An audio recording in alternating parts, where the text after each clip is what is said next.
राम राम। मैं नरेंद्र वर्मा एक नया वीडियो लेके आया हूँ।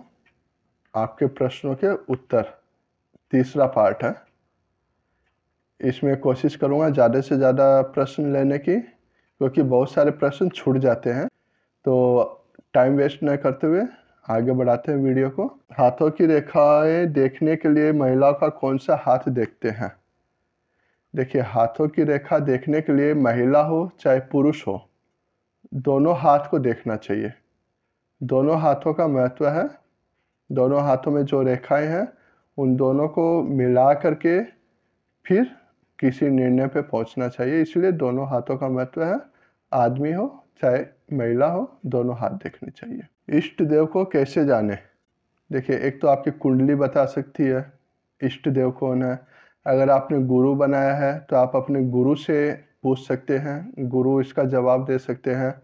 अब जैसे जिन्होंने ये सवाल पूछा है, उनकी कन्या लग्न की कुंडली है। कुंडली में मेन पंचम भाव नवम भाव देखते हैं इष्ट देव के लिए। तो इनके इष्ट देव बनते हैं शिव जी।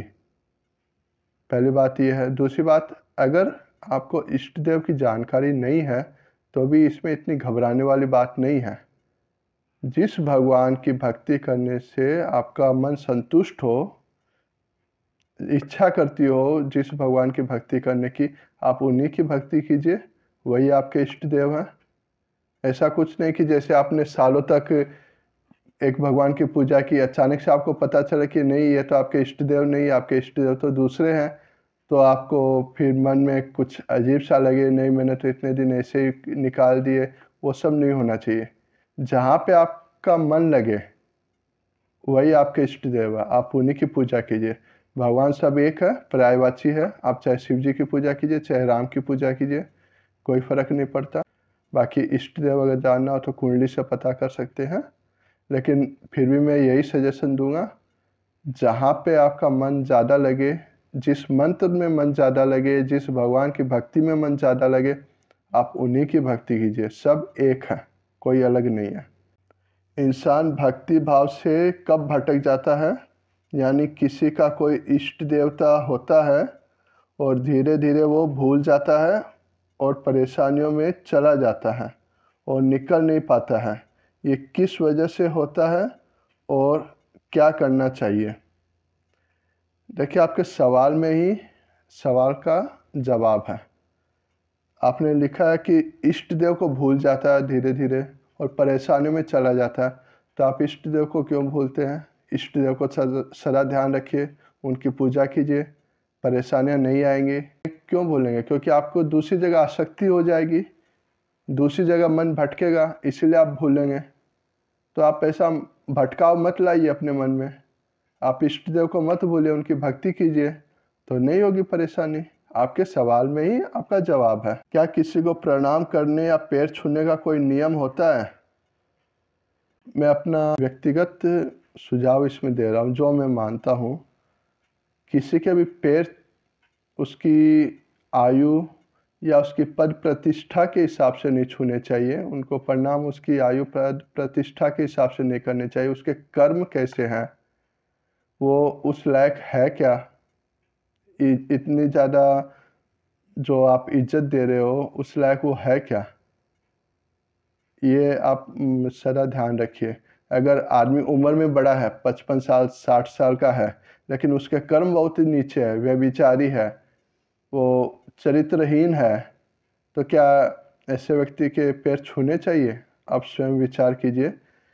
पैर छूने के लिए, आशीर्वाद लेने के लिए व्यक्ति को वंदनीय होना पड़ता है, निंदनीय नहीं। निंदनीय जो व्यक्ति है उसके पैर मत छूइए, वंदनीय जो व्यक्ति है उसके पैर छूइए। दुकान ऑफिस में मालिक की कुर्सी पर मालिक के अलावा कोई दूसरा बैठ सकता है? नहीं, जो मालिक है उस कुर्सी पे मालिक ही बैठे, मालिक की कुर्सी पे मालिक ही बैठे। कोई स्टाफ भी नहीं, कोई मैनेजर भी नहीं, मालिक के अलावा कोई नहीं बैठना चाहिए। हाँ, अगर मालिक से मिलने उसके माता पिता आते हैं या गुरुजन आते हैं, गुरु या माता पिता कोई आता है, तो वो उसका कर्तव्य है कि वो अपनी कुर्सी से उठ जाए और अपनी कुर्सी पर बैठने के लिए उनको आग्रह करे।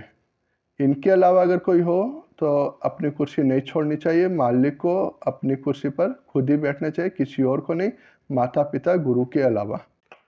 गुरु कौन होता है, गुरु को कैसे पहचाने, गुरु कैसे बनाए।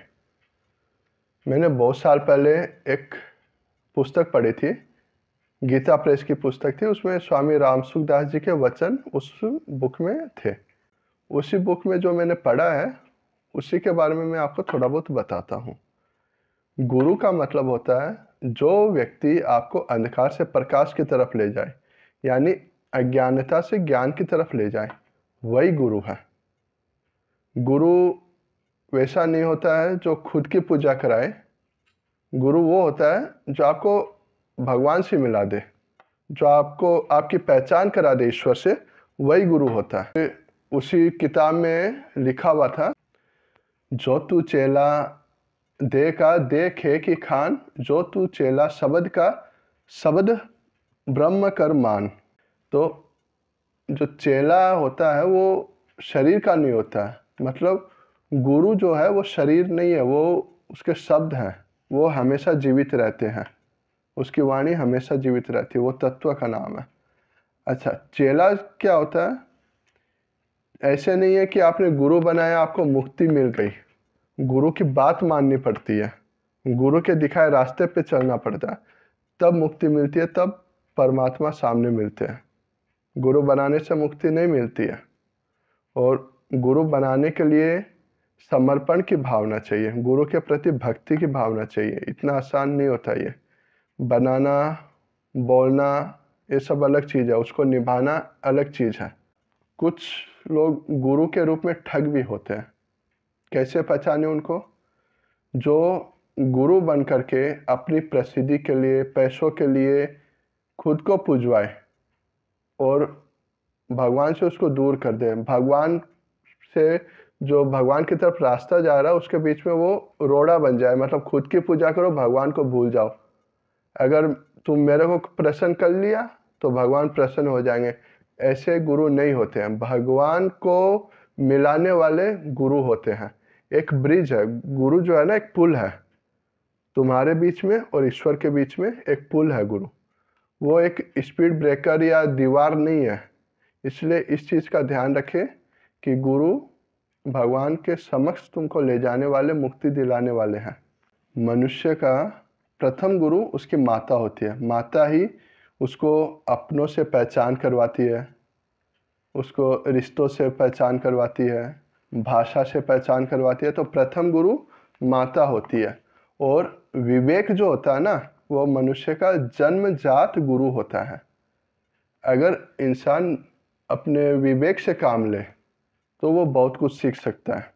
उसका विवेक उसको बहुत कुछ सिखाता है। इसलिए विवेक को जन्मजात गुरु बोला गया है।